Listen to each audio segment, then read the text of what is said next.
찬바람이 불기 시작할 즈음 미식가들은 흔히 조만간 먹을 꽃게 생각에 설렙니다. 간장게장 같은 1년 내 먹을 수 있는 꽃게 종류도 있지만 11월 이후 나오는 가을 꽃게는 제철을 놓치면 억울한 것으로 여겨지죠. 썸네일 보시고 들어오신 분들은 뜬금없는 꽃게 이야기에 당황하시겠지만 최근 국제 정세를 살펴보면 마음 편히 꽃게 먹기도 어려워질지 모르겠습니다. 바로 우리 어선들이 쉽게 바다에 나서지 못할지도 모르기 때문이죠. 집권 3기에 접어든 시진핑은 대만 통일을 위해 전쟁까지 불사할 것으로 보입니다. 흔히 전쟁이라고 하면 대포와 미사일을 사용하는 경우를 먼저 생각하지만 사실 전쟁은 전투로 보기는 애매한 회색지대에서 먼저 시작되는 경우가 많죠. 오늘 소개할 이 회색지대에서의 전쟁은 바로 바다에서 시작됩니다. 중국은 현재 전 세계의 바다에서 해상 민병대를 운영하고 있습니다. 겉보기에 이들은 군대가 아닌 단순 어업용 선박들로 구성되어 있는데 이들은 군대와는 다른 방식으로 중국의 지배권을 강화하는 역할을 하죠.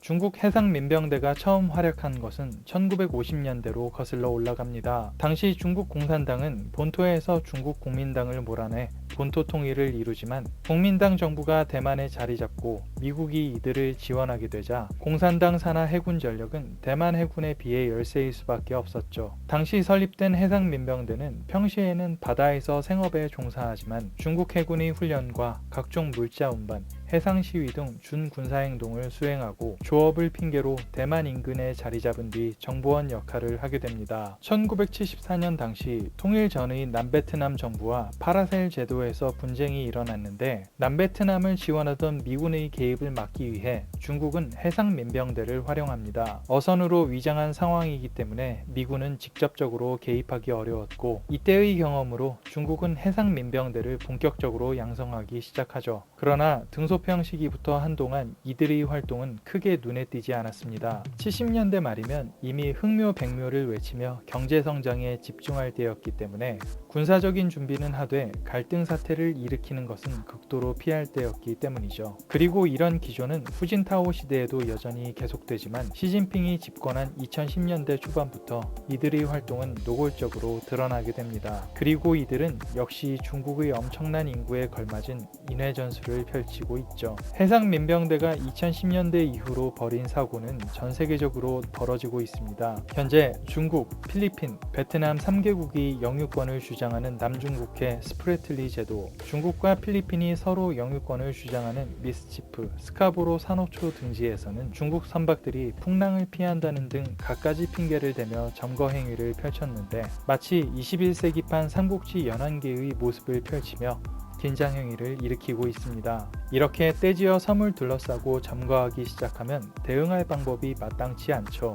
해상민병대는 단지 영유권 주장만 하는 것이 아니라 해외 조업에도 활용되는데요. 2020년 300여 척의 중국 선박이 남미 해역에서 싹쓸이 불법 어업을 지속하자 남미 국가들인 칠레, 콜롬비아, 페루, 에콰도르 등 4개국이 공동협정을 맺고 중국 선박의 불법 어업에 대한 공동 단속에 나서게 됩니다. 연안계를 선보이는 모습을 살펴보면 도저히 민간이 추진했다 보기 어렵습니다. 중국 정부는 공식적으로는 이런 해상민병대의 활동을 부인하고 있습니다만 시진핑은 이미 2013년 하이난성 탐먼 해상민병부대를 방문해 이들을 격려했고 17년도에는 이들이 발주한 대형 트롤선 진수식에 중국군 사령관이 참석하는 등 해상민병대는 중국 내에서 해군과는 또 다른 주요 전력으로 자리 잡고 있습니다. 해상민병대는 민간 신분으로 포장되어 있기 때문에 미사일 등의 확인은 없지만 유사시에 얼마든지 기관포를 설치할 수 있도록 설계를 마친 상태고 타국 해군이나 해경이 단속을 벌일 시 방어할 수 있는 불대포를 장착하고 있습니다. 이들 민병대가 갖춘 정말 심각한 무장 중 하나는 바로 레이저 무기인데요. 이 레이저로 상대 군함이나 항공기를 조준할 경우에 조준당한 입장에서는 자칫 대응 사격을 벌일 수 있는 행동으로 이어질 수 있는 심각한 도발 장비입니다. 민간인 신분으로 위장한 만큼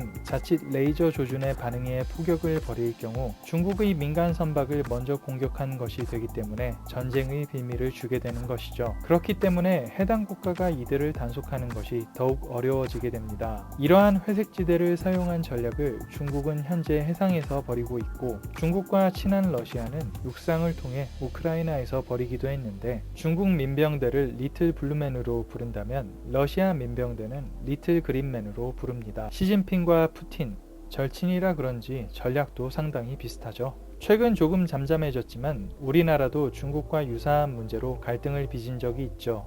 2011년 경찰특공대 고 이청호 경장이 중국 어선 선장의 흉기에 찔려 사망한 이래 16년도에는 불법 조업 중인 중국 어선을 단속하기 위해 해경이 출동하자 중국인들이 식칼을 던지고 화염병을 던지며 적법한 단속을 한 우리 해경을 위협했고, 단속 중인 우리 해경의 고속 단정을 들이받아 침몰시키는 일이 벌어지기도 했습니다. 대만과의 통일을 위해 필요하다면 무력 행사를 옵션에 넣을 수 있다는 시진핑. 전문가가 추산한 해상민병대 규모는 30만 명이 18만 척의 배를 운용하는 것에 달하는데, 만약 이 선박들이 한데 모여 대만 해역을 둘러싸게 된다면, 또 중국 해군들이 대만을 상대로 전쟁을 벌인다면 과연 버텨낼 수 있을까요?